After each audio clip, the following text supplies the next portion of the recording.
Young age, we are also here to celebrate her amazing life. Her amazing life. I met Njambi about 3 years ago, and she came to see me in my office with a great reggae fraternity. Ja Rastafari Ja, Muko Hapa. And I think they were headed by Jeff. Where's Jeff? Jeff Njambi. And a man who used to cut my hair called George Obago. I don't know whether he's here. George uko hapa? I don't know where this fraternity is. So they came over. And the one thing I remember so fondly of Njambi, because we had an instant connection, was her amazing voice.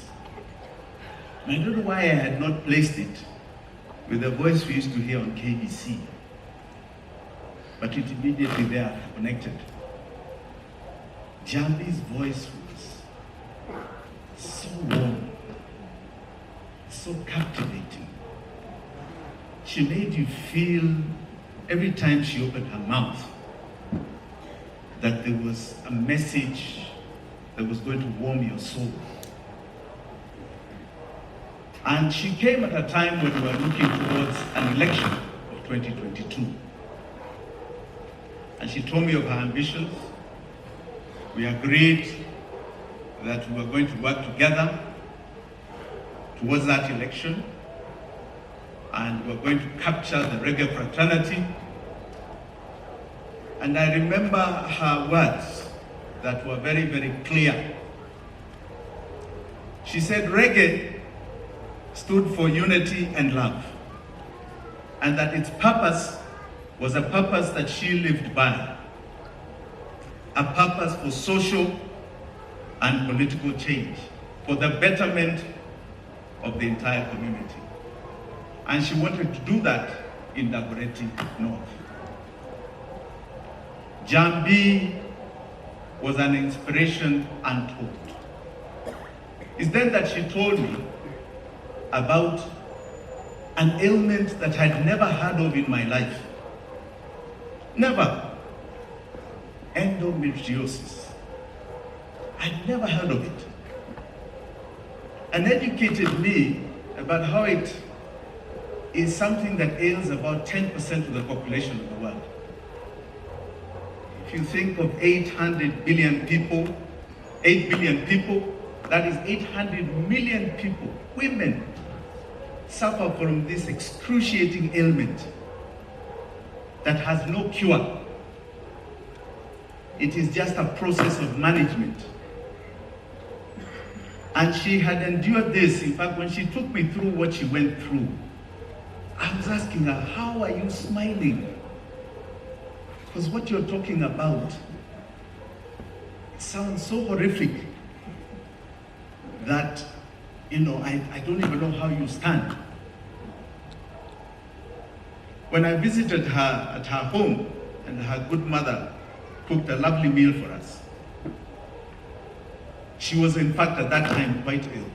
And you could tell she was going through a lot of agony. And even then, she told me that she's standing up and will continue to educate not only Kenyans but the world about this ailment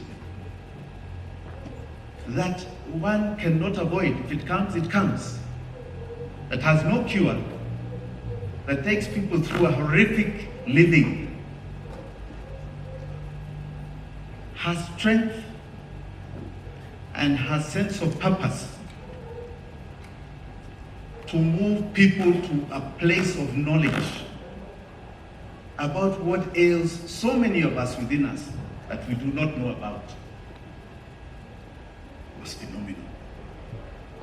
Many of us, even in this congregation, go around with issues in our minds and in our hearts.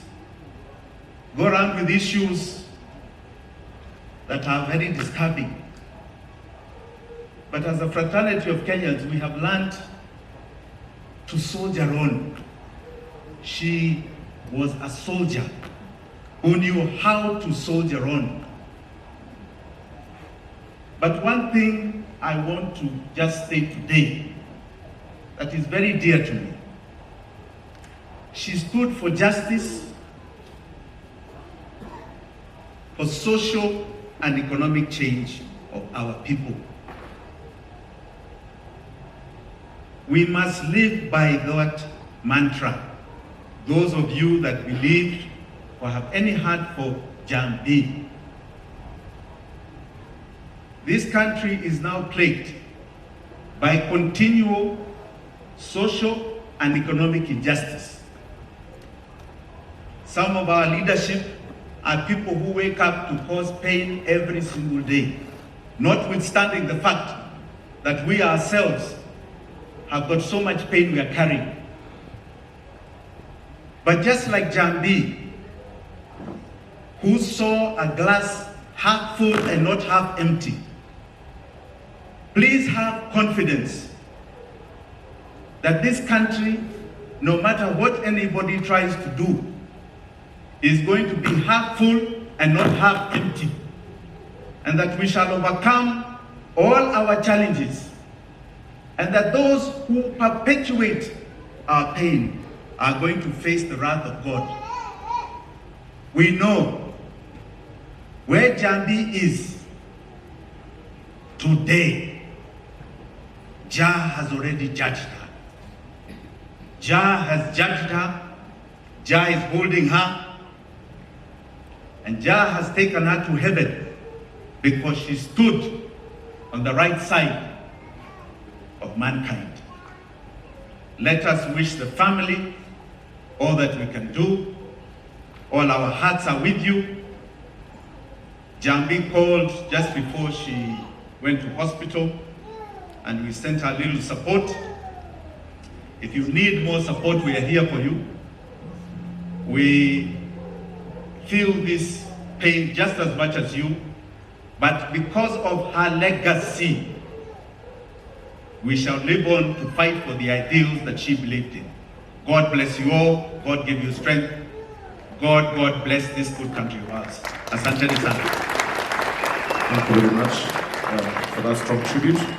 Asante sana. Now we are going to